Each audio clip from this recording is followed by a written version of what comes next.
નમસ્કાર મિત્રો, સ્વાગત છે તમારી પોતાની યુટ્યુબ ચેનલ ગુરુજી ઓનલાઈનમાં। મિત્રો, આજનો વિડીયો ખાસ એ મિત્રો માટે છે કે જે લોકો રેવન્યુ તલાટીની પરીક્ષાની ખૂબ આતુરતાથી રાહ જોઈ રહ્યા હતા કે જાહેરાત ક્યારે આવશે। તો મિત્રો, તમારી ઇંતજારીનો અંત આવી ગયો છે। રેવન્યુ તલાટીની પરીક્ષાની જાહેરાત થઈ ગઈ છે મિત્રો।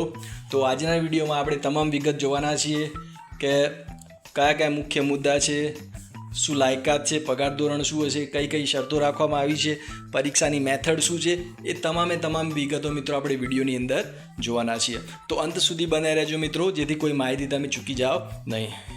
બીજું, જો મિત્રો તમે ચેનલ પર નવા અને આવા જ એજ્યુકેશન અને ભરતીના લગતા વિડીયો તમને જોવા ગમતા હોય તો અમારી ચેનલને જરૂર લાઇક કરજો, શેર કરજો અને સબસ્ક્રાઈબ કરજો, જેથી આવનાર તમામ વિડીયો તમને સમયસર જોવા મળી રહે। તો ચાલો મિત્રો, આજનો વિડીયો શરૂ કરીએ। તો કેટલીક મુખ્ય બાબતો મિત્રો જોઈ લઈએ। તો વિગતોની વાત કરીએ તો જાહેરાતનો ક્રમ આપેલો છે। વિભાગ તો મહેસૂલ વિભાગ ગુજરાત સરકાર દ્વારા જાહેરાત બહાર પાડવામાં આવી છે। પોસ્ટનું નામ તો મહેસૂલ તલાટી વર્ગ 3 એટલે કે રેવન્યુ તલાટીની જાહેરાત છે। કુલ જગ્યાઓ 2389 છે। ઓનલાઈન અરજી કરવા માટે વેબસાઇટ આપેલી છે ojas.gujarat.gov.in। આ વેબસાઇટ ઉપર મિત્રો જઈને તમે અરજી કરી શકો છો। અરજી 26 મે 2025 બપોરે 2 કલાકથી ભરવાના ફોર્મ ચાલુ થશે અને છેલ્લી તારીખ છે મિત્રો 10 જૂન 2025 રાત્રિના 12 વાગ્યા સુધી, બરાબર। તો આ અરજી ક્યારે ચાલુ થશે અને ક્યારે એની છેલ્લી તારીખ છે એ પણ મિત્રો તમે સ્ક્રીન પર જોઈ શકો છો। કેટલાક માપદંડની વાત કરીએ મિત્રો, જે મહેસૂલ તલાટી 2025 માટે આપેલા છે। તો કોઈપણ માન્ય યુનિવર્સિટી યુજીસી માન્ય યુનિવર્સિટીમાંથી તમે સ્નાતકની ડિગ્રી મેળવેલી હોવી જોઈએ। જો મિત્રો તમે અંતિમ વર્ષમાં કે સેમેસ્ટરમાં હોય તો પણ તમે ફોર્મ ભરી શકો છો, પણ શરત એક જ કે જો તેઓ દસ્તાવેજ ચકાસણી માટે જ્યારે પણ બોલાવે એ વખત તમારી જોડે એ સર્ટિફિકેટ હોવું જોઈએ, બરાબર। પાસ થયાનું તમારી જોડે સર્ટિફિકેટ રજૂ કરવાનું રહેશે। કે કોમ્પ્યુટર એપ્લિકેશનનું મૂળભૂત જ્ઞાન જરૂરી છે, એટલે કે કોઈ પણ માન્ય સંસ્થામાંથી તમારી જોડે કોમ્પ્યુટરનું સર્ટી હોવું જોઈએ, બરાબર। કેટલીક માન્ય એવી સંસ્થાઓ છે સીસીસીનું સર્ટી કોર્સ તમે કરતા હોય તો ત્યાં આગળથી તમને મળી રહેતું હોય છે। બીજું મિત્રો, ગુજરાતી અથવા હિન્દી અથવા બંને ભાષાનું પૂરતું જ્ઞાન તમારી પાસે હોવું આવશ્યક છે। વય મર્યાદાની વાત કરીએ તો ઓછામાં ઓછી 20 વર્ષ અને મહત્તમ 35 વર્ષ 10/6/2025 રોજ થવી જોઈએ, બરાબર। જે છેલ્લી તારીખ તમારી છે 10/5/25 રોજ તમારી 35 વર્ષથી વધુ ઉંમર હોવી જોઈએ નહીં, બરાબર। સરકારી નિયમ પ્રમાણે જે છૂટછાટ છે અહીંયા મળવાપાત્ર છે। અહીંયા તમે કોષ્ટકમાં જોઈ શકો છો કે સામાન્ય મહિલા ઉમેદવાર માટે 5 વર્ષ, બરાબર, એટલે કે મહત્તમ 40 વર્ષ ઉંમર થાય। અનામત પુરુષ ઉમેદવાર માટે 5 વર્ષ, તો એની માટે મહત્તમ 40 વર્ષ છે। તો આ રીતે દરેક કાસ્ટ પ્રમાણે અને દરેક જ્ઞાતિ પ્રમાણે અહીંયા આપેલું છે, બરાબર। સ્ત્રી ને પુરુષ દરેક માટે, દિવ્યાંગ મહિલા પુરુષ માટે, પુરુષો માટે, મહિલાઓ માટે, દરેક માટે અહીંયા અનામત કોટામાં તમે આપેલું છે, તમે જોઈ શકો છો, બરાબર। ની વાત કરીએ મિત્રો તો જનરલ માટે 500 રૂપિયા ફી છે અને અનામત દરેક માટે પુરુષ ને મહિલા માટે 400 રૂપિયા છે। ફી રિફંડની વાત કરીએ મિત્રો તો 40 માર્ક કરતાં ઉપર તમારે માર્ક છે તો તમને ફી રિફંડ મળશે, બરાબર। અને બીજી જ્યારે પણ મુખ્ય પરીક્ષા આવશે તો એ વખત તમારી જોડે કોઈ પણ જાતની ફી લેવામાં આવશે નહીં। પસંદગી પ્રક્રિયાની વાત કરીએ તો સ્ટેજ 1 એટલે પ્રારંભિક પરીક્ષા MCQ છે। કુલ ગુણ 200 માર્કનો રહેશે, સમયગાળો 3 કલાકનો રહેશે અને ખોટા નેગેટિવ માર્ક માટે 0.25 માર્ક આપવામાં આવશે, બરાબર। એટલે 1/4, એટલે તમારે 4 પ્રશ્નો ખોટા પડે ત્યારે 1 માર્ક મિત્રો તમારો કપાશે। અભ્યાસક્રમની વાત કરીએ તો મિત્રો ગુજરાતી, અંગ્રેજી, ત્યારબાદ રાજકારણ, જાહેર વહીવટ, અર્થશાસ્ત્ર, ઇતિહાસ, ભૂગોળ, સાંસ્કૃતિક વારસો, પર્યાવરણ, વિજ્ઞાન અને માહિતી ટેકનોલોજી, વર્તમાન બાબતો અને ગણિત અને તર્ક, એમ કરીને કુલ 200 માર્કનું પેપર પૂછાશે MCQમાં। બાજુમાં તમે ગુણભાર પણ જોઈ શકો છો। ગુજરાતી 20 માર્કનું છે, અંગ્રેજી 20 માર્કનું છે, એમ દરેક વિષયના ગુણભાર આપેલા છે, બરાબર। એટલે 200 માર્કનું આ પેપર રહેશે મિત્રો। 40% કે તેથી વધુ ગુણ મેળવનારે જ આગળના તબક્કા માટે ક્વોલિફાય ગણવામાં આવશે। એટલે મિત્રો પાસિંગ માર્ક આપી દીધા છે કે 40% ઉપર તમારા હશે, એટલે કે 80 માર્ક તમારા હશે અથવા એના કરતાં વધુ હશે તો જ મિત્રો તમે પ્રિલિમ્સની એક્ઝામ આપી શકશો, બરાબર। અત્યારે આ જે પરીક્ષા છે મિત્રો 2 સ્ટેજમાં લેવામાં આવશે, બરાબર। તો એ ખાસ તમારે ધ્યાન રાખવાનું છે। જે મિત્રો 40થી વધારે માર્ક લાવ્યા હશે, 40% કરતાં વધારે એટલે કે 80 માર્ક કરતાં, એ મુખ્ય પરીક્ષા આપી શકશે। તો એની અંદર 3 વિષય છે। ગુજરાતી ભાષાનું કૌશલ્ય 100 માર્કનું રહેશે, 3 કલાકનો સમયગાળો। અંગ્રેજી ભાષા કૌશલ્ય 100 માર્કનું, 3 કલાકનો સમયગાળો અને સામાન્ય અભ્યાસ 150 માર્કનું, 3 કલાકનો સમય। કુલ 350 ગુણના પેપર રહેવાના છે। બરાબર. સામાન્ય પેપર 3નું વિશ્લેષણ વાત કરીએ તો પ્રશ્ન દીઠ ગુણ 1, 2, 3, 4 અને 5 આપેલા છે. પ્રશ્ન 1, 2, 3 ને 5 આપેલા છે. પ્રશ્નોની સંખ્યા 10, 10, 30 ને 6 છે અને એના ગુણ પણ આપેલા છે 10, 20, 90 અને 30. બરાબર. કુલ 150 પ્રશ્નો રહેશે, 56 પ્રશ્નો છે. બરાબર. અરજી કઈ રીતે કરવાની છે તો એક ખાસ આપણે જોઈ લઈએ મિત્રો કે ojas.gujarat.gov ઉપર જવાનું છે. તલાટીની જે જાહેરાત છે એની ઉપર ક્લિક કરવાનું છે. નોંધણી કરો, અરજી ફોર્મ ભરવાનું છે, તમામ દસ્તાવેજ ત્યાં અપલોડ કરવાના છે. અરજી ફી ઓનલાઈન જ ચૂકવવાની રહેશે અને તમારે કન્ફર્મેશન સ્લીપ અને ચૂકવણીની રસીદ તમારે પ્રિન્ટ કાઢીને રાખવાની છે. હવે મુખ્ય બાબતોની વાત કરીએ મારે ફરી મિત્રો એ જ કે 2389 મહેસૂલી તલાટીની જગ્યાઓ ભરવાની છે. લાયકાતની વાત કરીએ તો ગ્રેજ્યુએશન છે, પગાર 26,000, મહિનાથી શરૂ થશે, 5 વર્ષ સુધી ફિક્સ, 2 તબક્કામાં પરીક્ષા યોજાશે. પહેલી પ્રિલિમ્સ MCQ પ્લસ મુખ્ય પરીક્ષા એટલે વર્ણનાત્મક રહેશે. 26 મે અને 10 જૂન 2025ની વચ્ચે અરજી તમે કરી શકશો. બરાબર. કેટલાક પ્રશ્નો ઉમેદવારોના મનમાં આવતા હોય છે તો એ જોઈ લઈએ કે મહેસૂલ તલાટી 2025માં કેટલી જગ્યા ઉપલબ્ધ છે તો 2389 મિત્રો. ઓનલાઈન અરજી કરવાની છેલ્લી તારીખ શું છે તો આપણે આગળ જોઈ લીધી 10 જૂન 2025. બરાબર. રાત્રિના 12 વાગ્યા સુધી.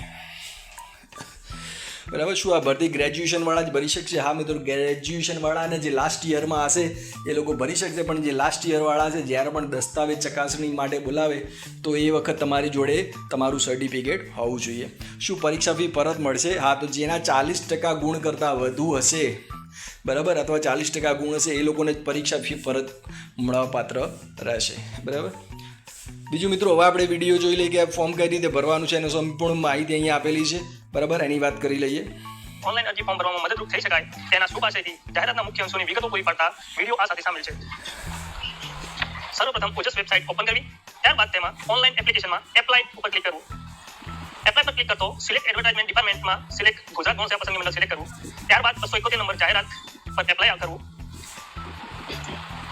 જે એપ્લાય કર્યા બાદ જે ખુલે છે એમાં click here for more details. જાહેરાત વિશેની વધુ પડતી જે વિગતો પૂરી પાડશે એ વિગતો દરેક ઉમેદવારે જોઈ લેવી. ત્યારબાદ રાઈટ સાઈડમાં આપેલો ઓપ્શન એપ્લાયના ઉપર ક્લિક કરીને એપ્લાય કરવું. જ્યારે એન્ટર રજિસ્ટ્રેશન નંબર આવે છે, જો રજિસ્ટ્રેશન કરેલું હોય તો રજિસ્ટ્રેશન નંબર નાખો, નહીં તો સ્કીપ કરવું. સ્કીપ કરતો પર્સનલ માહિતી ભરવાની આવશે, એમાં ઉમેદવારની માહિતી, એમાં અટક. ત્યારબાદ ઉમેદવારનું નામ અહીં દર્શાવ્યા મુજબ. અહીંયા આ માત્ર માહિતી પૂરતી જ છે. ત્યારબાદ પિતાજીનું નામ, ત્યારબાદ માતાનું નામ, પછી જેન્ડરમાં મેલ યા ફિમેલ જે છે, ડેટ ઓફ બર્થ, પોતાની જન્મ તારીખ સિલેક્ટ કરવી, મેરિડ કે અનમેરિડ છો એનું સ્ટેટસ સિલેક્ટ કરવું. ત્યારબાદ પોતાની કેટેગરી સિલેક્ટ કરવી, SC, SC, ST, OBC કે જનરલ જે બી કેટેગરી હોય સિલેક્ટ કરવી. ત્યારબાદ કાસ્ટ સર્ટિફિકેટ નંબર, ત્યારબાદ કાસ્ટ સર્ટિફિકેટની તારીખ, જે તારીખના સર્ટિફિકેટ નીકળે હોય એ. આ સર્ટિફિકેટ કયા રાજ્યમાં તો ગુજરાત. હવે SC, BC કેટેગરીના વિદ્યાર્થીઓ માટે નોન ક્રિમિનલ સર્ટિફિકેટ નંબર નાખવો પડશે, એનો નંબર નાખો. ત્યારબાદ તેની તારીખ, નોન ક્રિમિનલ સર્ટિફિકેટની તારીખ, પ્રમાણપત્ર આપનાર અધિકારી. આટલું સિલેક્ટ કર્યા પછી ઉમેદવારની માહિતી આવે છે કે જેમાં પ્રેઝન્ટ એડ્રેસ, ઉમેદવારે પોતાનું પ્રેઝન્ટ એડ્રેસ નાખવાનું છે. બસ આ રીતે. ત્યારબાદ સ્ટેટ, ડિસ્ટ્રિક્ટ, તાલુકો, જિલ્લો અને પિનકોડ. એ જ રીતે પરમેનન્ટ એડ્રેસ નાખવાનું છે. પરમેનન્ટ એડ્રેસ અલગ હોય તો અલગ રીતે નાખવાનું, નહીં તો કોપી કરીને એનું એડ્રેસ નાખી દેવાનું. એમાં બી પિનકોડ નંબર. ત્યારબાદ ઉમેદવારનો મોબાઈલ નંબર ફરીથી ટાઈપ કરવો. કોપી થશે ને એટલે મેન્યુઅલી મોબાઈલ નંબર નાખવાનો. ત્યારબાદ ઈમેલ એડ્રેસ.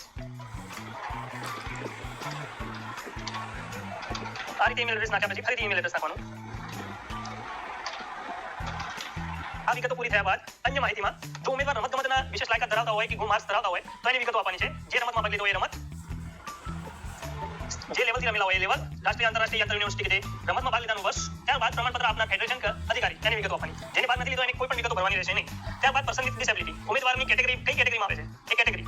ત્યારબાદ એ કેટેગરીના ટકાવારી, ધારો કે 65% હોય તો 65%, લો વિઝન તો લો વિઝન કેટેગરી. ડિસેબિલિટી સર્ટિફિકેટની તારીખ, ડિસેબિલિટી સર્ટિફિકેટ નંબર,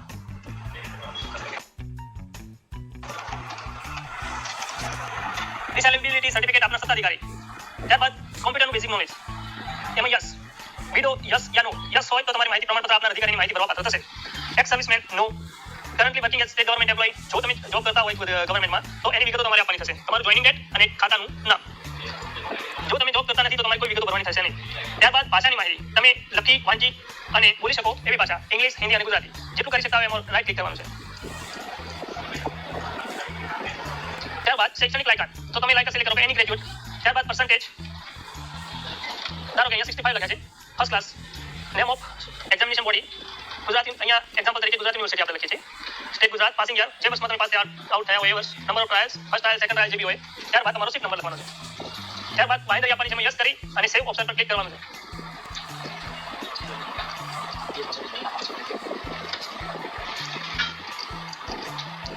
સેવ ઓપ્શન પર ક્લિક કરતા આ મુજબનો નંબર આવશે કે જેમાં આ મુજબનો નંબર નાખતા તમે અરજીમાં સુધારા વધારા કરી શકશો. આ જ નંબરનો ઉપયોગ કરીને આપણે તમારો ફોટોગ્રાફ સહીના નમૂનો જેપીજી ફોર્મેટમાં અપલોડ કરવાનો રહેશે. અરજી કન્ફર્મ કર્યા બાદ આ નંબરનો ઉપયોગ થશે નહીં. આપની આ અરજી વેબસાઇટ ઉપર ફરજિયાત કન્ફર્મ કર્યા બાદ જ માન્ય ગણાશે. ઓનલાઈન એપ્લિકેશન પર ક્લિક કરતા ઓનલાઈન અપલોડ ફોટો અને સિગ્નેચર ઓપ્શન પર ક્લિક કરો. એપ્લિકેશન નંબર જે હમણાં તમારી સ્ક્રીન પર હતો એ. ત્યારબાદ ડેટ ઓફ બર્થ.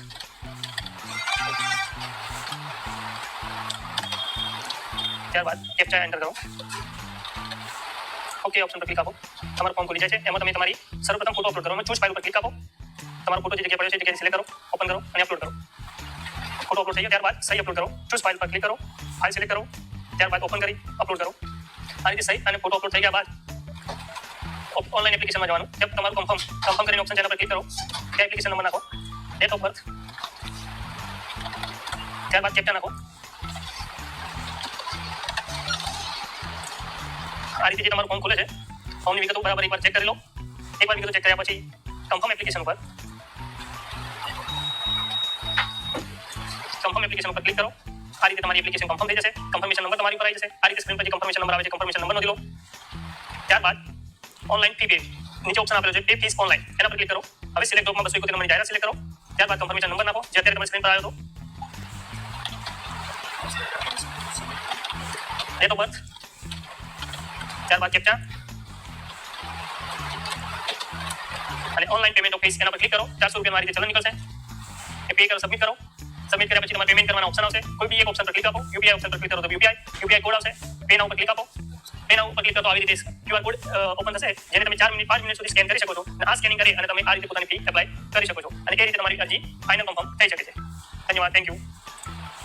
તો મિત્રો આ રીતે જે એક એક્ઝામ્પલ આપ્યું છે કે જે દિવ્યાંગ ઉમેદવારો માટે કઈ રીતે ફોર્મ ભરવાનું છે, બસ એ રીતે જ મિત્રો સેમ ભરવાનું છે. જ્યાં પણ દિવ્યાંગ ઉમેદવારોની જે કેટેગરી આવે છે યસ કનો, ત્યાં આગળ તમે નો આપી દેશો. એટલે જેમ નોર્મલ જે ઉમેદવાર ફોર્મ ભરી શકે છે એ રીતે જ મિત્રો તમારે ફોર્મ ભરવાનું છે. બરાબર, એક સેમ્પલ વિડીયો હતો કે ફોર્મ કઈ રીતે ભરવાનું છે, તમને એક આઈડિયા આવી જાય. બાકી તો તમે સૌ જાણતા જ હશો મિત્રો કે ફોર્મ કઈ રીતે ભરવાનું હોય છે. બરાબર, તો મિત્રો આશા રાખીએ છીએ કે વિડીયો તમને ગમ્યો છે.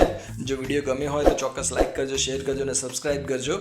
અને એવા ઉમેદવારો જોડે ખાસ શેર કરજો મિત્રો કે જે લોકો આવી સ્પર્ધાત્મક પરીક્ષાની તૈયારી કરી રહ્યા હોય છે, કે જે મહેસૂલી તલાટીની ખાસ તૈયારી કરતા હોય છે, તો એવા મિત્રો જોડે તો શેર કરવા મિત્રો ભૂલતા નહીં ખાસ. તો આજના વિડીયોમાં આટલું જ મિત્રો. બસ રજા આપો મારે. ફરી મળીએ નવા એક વિડીયોમાં. જય હિન્દ, જય ભારત.